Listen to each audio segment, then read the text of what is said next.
We're back with another episode of The Ring, the Bling, and all the things. Here with my good friends, Sharon Rumsey and Michael Gaddy. I'm really ready to dive into this topic because we're going to be talking about things that people may forget. Did I say that right? Things that they forget to think about when planning their wedding day. And this is my jam. I love this stuff. Mike, she's got a whole list. You are not getting a word in twice. Okay.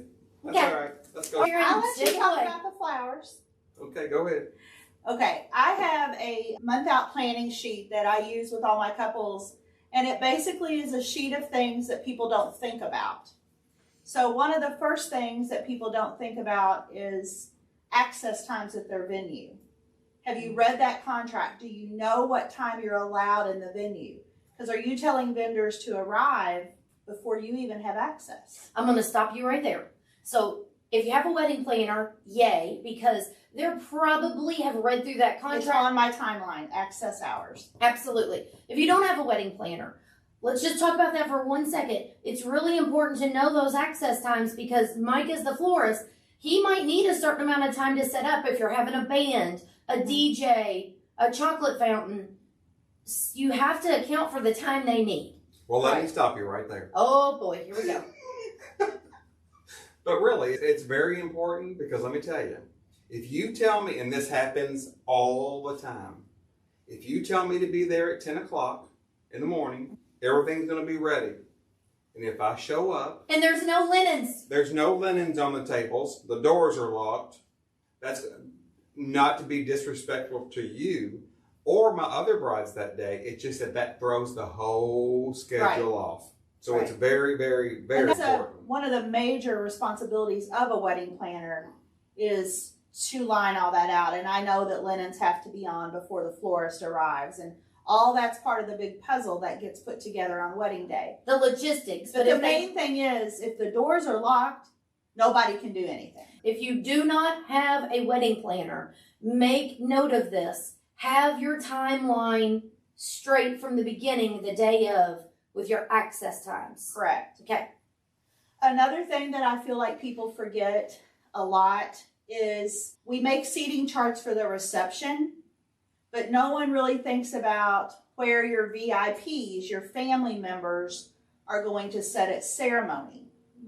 So I actually do a ceremony seating diagram with my couples, and I make place cards. And when we do rehearsal, I label each seat for the father of the bride, the mother of the bride, if there's a step parent, if there's a grandparent supposed to be on that row. Because first of all, your wedding planner can be the bad guy because everybody thinks we came up with who's sitting where. But secondly, even if you don't have a wedding planner, those VIP guests, when they walk down the aisle, they need to know where to sit, and that needs to be practiced at rehearsal as well. I think you just touched on the next thing on my list, making sure that you know how much time each vendor needs to set up. So reach out to that vendor, call your DJ and say, hey, how much time do you want me to allow for you to set up? I'm going to flip this right back. If you have a wedding planner, they probably are taking care of this or should be. Always. Confirming. And now, I'm not going to go down this rabbit hole of coordinator or wedding planner. I said if you have a wedding planner, most of the time, confirming that information is part that they take care of. Correct. Okay. On wedding day, so it's now wedding morning, it's wedding day, have you thought of where hair and makeup are going to set up? Do those people have outlets? A hairstylist requires 3 outlets, a makeup artist requires 1. Do they have outlets? Do they have natural light? Do they have appropriate chairs? So that you don't throw your timeline off looking for all those things when your makeup artist is standing there and you're on the clock. The next thing on wedding day is how are you going to feed your bridal party? This is a big one. A big one. It's a long day. Let's just start with that. You know, there's times you went in at events I've heard you talk about at 6 or 7 a.m. and you're not out until 1 or 2. Right. And for your wedding party, the parents, that's a long time. The parents aren't always there, but definitely your bridesmaids your groomsmen. I'm kind of the mindset that I like everybody corralled in one space. So I like to have a plan for breakfast, which is usually bridesmaids can bring, donuts, muffins, whatever, mimosas. And then I like to have lunch actually delivered in, because by the time lunch comes, we've started our day and we don't have time to send anybody away. So I like to have it delivered in, and I like it to be finger foods that you can hold while you're getting your hair done, and everybody can just kind of grab what they want as they want. A side note to that is time is one of the most precious commodities anytime with any of us. But on wedding day, I've been there as part of that. It seems to slip away so fast.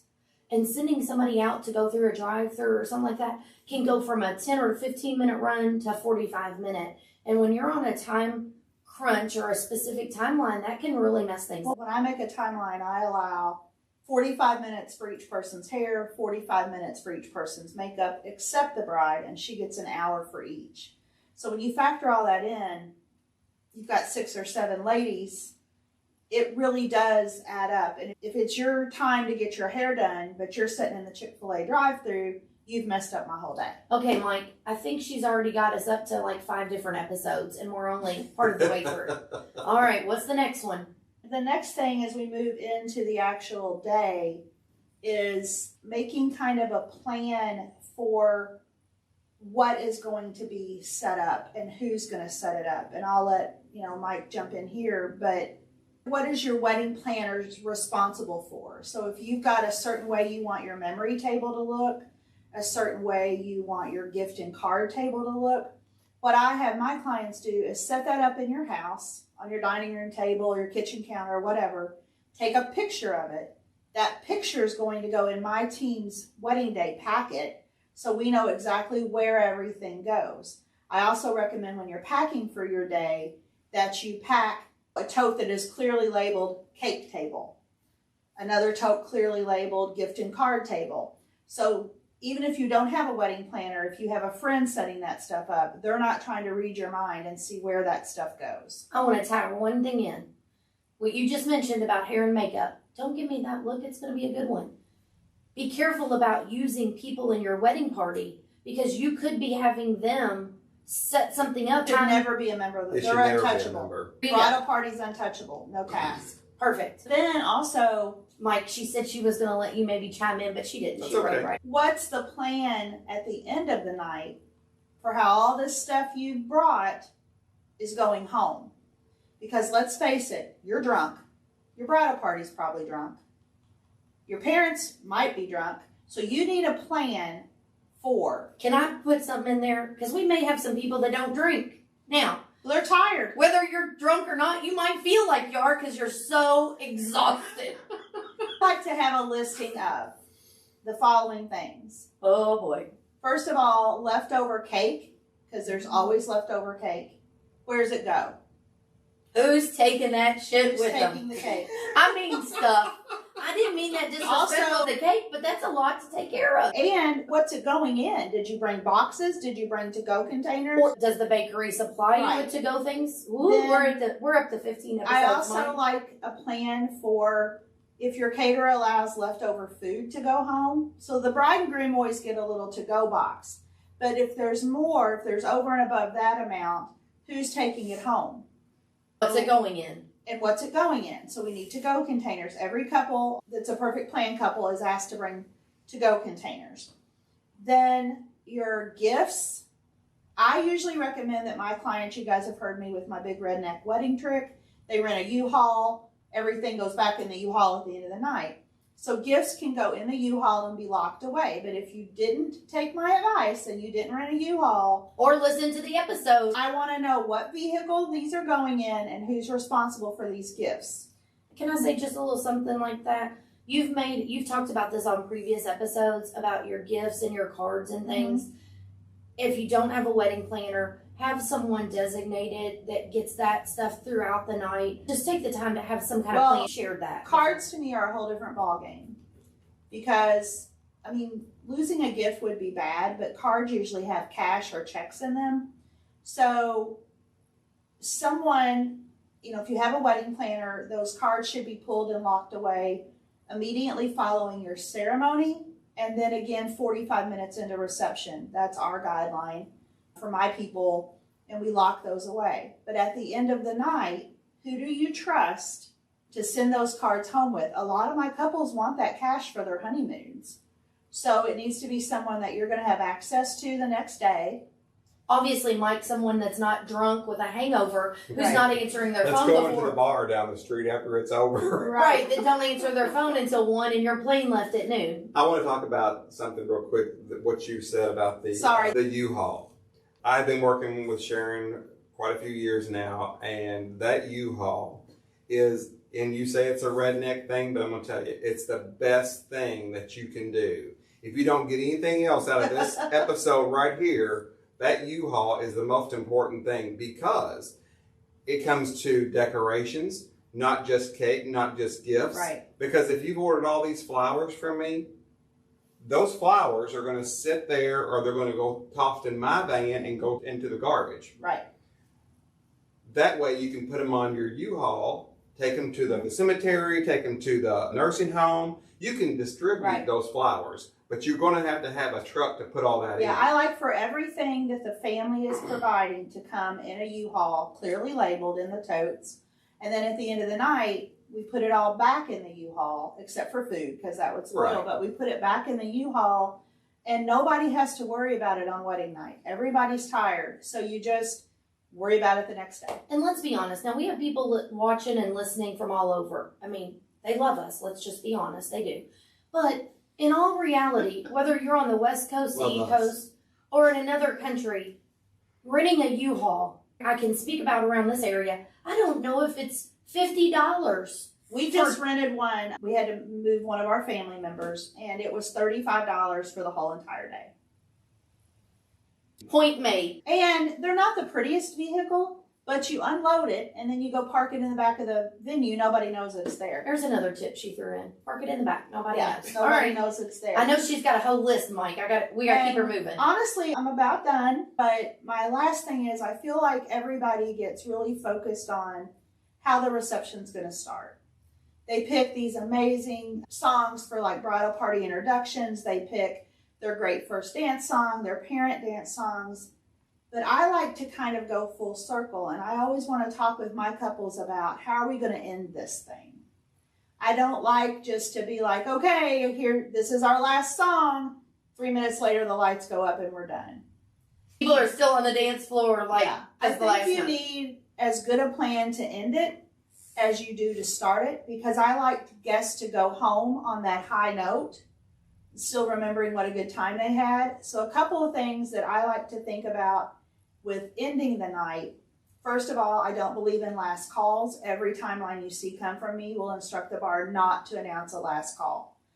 I feel like that is telling a bunch of people that have already probably had a little bit, maybe too much to drink, I'm giving you 5 minutes to get one more drink.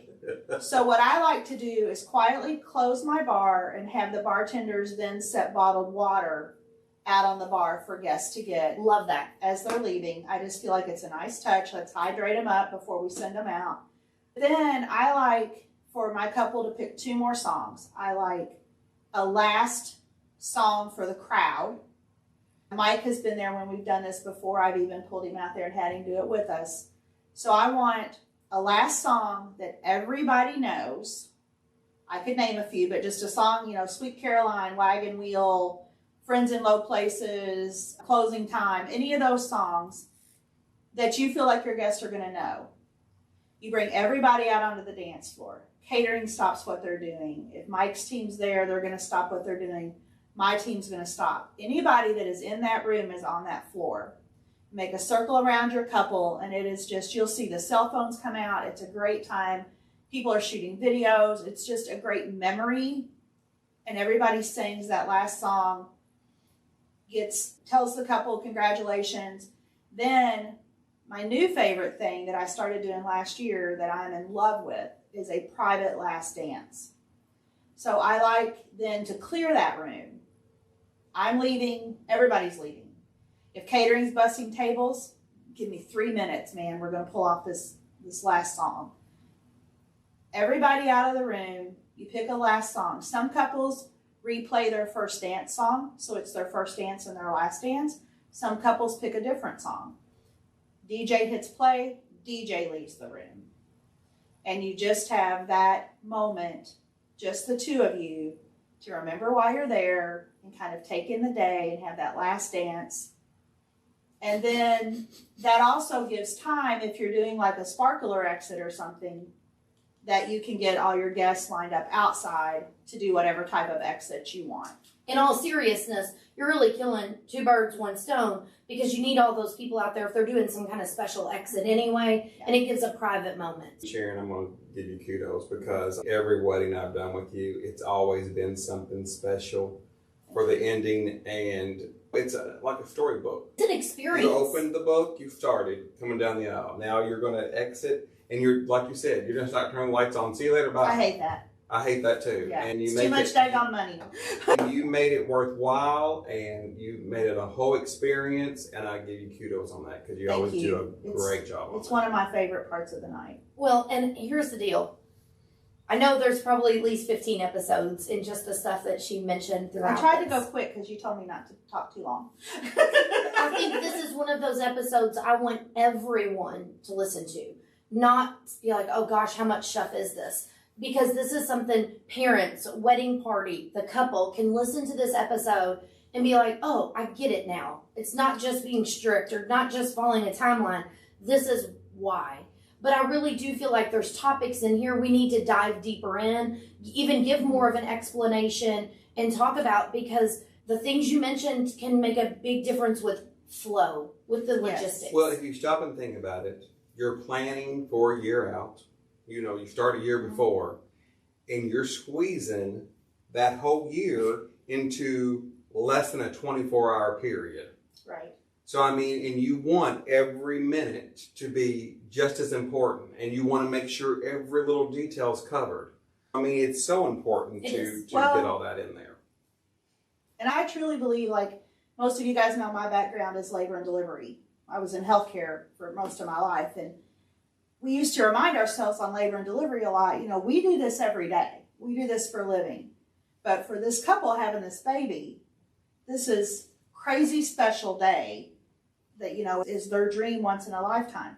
Weddings are the exact same way. Someone's trusting us as wedding professionals with probably the biggest event they're ever going to throw in their life, a ton of money on one day, plus the most special day in their life as they start their journey as a married couple. So I'm not wasting 30 seconds of it. Like, we are going to milk it and get everything out of that wedding day that we can. And that's why it's so important to hire a wedding planner. And professional vendors. We've talked about that Yes. all along. Yes. Okay, if there's something you didn't hear us say that you're like, oh, you all didn't mention this, hey, we want your feedback. So go to our website, hit the mic to record a message, or reach out to us on social media, whatever your favorite platform is. Sharon, great items that you listed out there. Thank you so much for listening. Mike, take it away. Sharon normally says this, but what would we love to get? We would love for you to give us a 5-star glowing review. All right, everyone, take care.